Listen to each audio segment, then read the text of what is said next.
अनुसार सर्प यज्ञ कर रहे थे, तो उस यज्ञ को आस्तिक मुनि ने रोका था। प्रभु ये आस्तिक मुनि कौन थे? और प्रभु हमने सुना है कि उनकी जो माता थी वो मनसा का रूप था।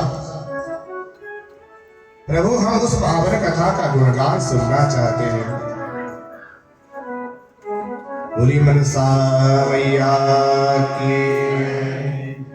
आज इस पावन कथा को नारायण भगवान सुना रहे हैं। देवशी नारद जी ध्यान से सुनो।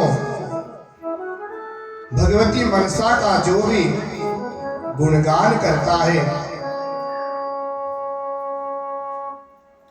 उसे जीवन में सर्प दंश का भय दूर हो जाता है। इस देवी का नाम मनसा कहलाया। क्यों? क्योंकि जो भी व्यक्ति से मन से पुकारता है ये भगवती उसके ऊपर प्रसन्न हो जाती है। और हे देवशी नारद जी, मां मनसा ने भी अपने मन से ही 3 युगों तक भगवान श्री कृष्ण को याद किया था, जिसके कारण भी इस देवी का नाम मनसा पड़ा। देवशी नारद जी कहते हैं, प्रभु इस पावन कथा को तो मैं सुनना चाहता हूं। प्रभु ये देवी मनसा ये कहां से उत्पन्न हुई है? प्रभु मैं इस कथा को सुनना चाहता हूं। नारायण भगवान कहते हैं, देवशी नारद जी ध्यान से सुनो। भगवती मनसा के 10 नाम हैं और जो भी जिस भी भावना के साथ इनका गुणगान करता है ये उसी भाव में इनके सामने प्रकट होती है। इन्हें नागों की माता भी कहा जाता है, इसलिए इन्हें नागेश्वरी कहा गया। और भगवान शंकर की ये शिष्या हुई, इसलिए इन्हें शैवी भी कहा गया। भगवान नारायण कहते हैं विष्णु की ये परम भगत रही, इसलिए इन्हें वैष्णो देवी कहा गया। बोली वैष्णो मैया की। और जन्मेजय के यज्ञ में इन्होंने नागों से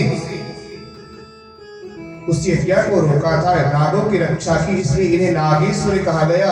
और जब जीव अपने नाग दंश के बस भय से इन्हें पुकारता है तो ये विषधारी मानी जाती है, ये विश्वेश्वरी मानी जाती है। उस समय ये लोगों की रक्षा करती है। और इनके 10 नाम है। सबसे पहले ये भगवान कश्यप की कन्या हुई और वहां पर इनका नाम जरत्कारु पड़ा। भगवान नारायण जी इस पावन कथा को सुनाते हुए देवशी नारद से कहते हैं कि अरे नारद जी, इनका दूसरा नाम जगत गौरी हुआ, तीसरा नाम इनका मनसा पड़ा और चौथा नाम इनका सिद्ध योगिनी पड़ा। इस तरह से इनका वैष्णवी, नाग भगिनी, शैवी, नागेश्वरी, जटकारु प्रिया, आस्तिक माता, विषहरा और महागान युता इनके नाम पड़े। और जो भी इनके नाम को जीवन में गाता है उसे हर तरह के भय से मुक्ति प्राप्त होती है। देवशी नारद ने पूछा, गुरुजी, हे भगवान, हे नारायण जी, ये धरती के ऊपर किस समय अवतरित हुई, इस कथा को आप हमें सुनाएं। तो आज इस उपाख्यान को भगवान नारायण जी देवशी नारद को सुनाते हैं कि हे नारद जी, प्राचीन काल में पृथ्वी के ऊपर मनुष्यों के लिए सांपों ने भय पैदा कर दिया। हर जगह धरती के ऊपर सांप ही सांप दिखाई देने लगे। तो आज जब लोग इधर से उधर भागने लगे, त्राही त्राही पूरे संसार में मच गई। सभी लोग आ देवताओं की शरण में पहुंचे कि इन नागों से हमारी रक्षा करो। आज कोई भी इन सांपों से, इन नागों से जीव की रक्षा जब नहीं कर पाए तो आज सभी भगवान ब्रह्मा की शरण में पहुंचे। आज जैसे ब्रह्मा की शरण में सभी देवी देवता जाकर के पहुंचे कि अरे धरती के ऊपर सांपों ने भय उत्पन्न कर दिया है। आज सांपों ने धरती के ऊपर आतंक मचा रखा है, इनका भय कैसे दूर हो।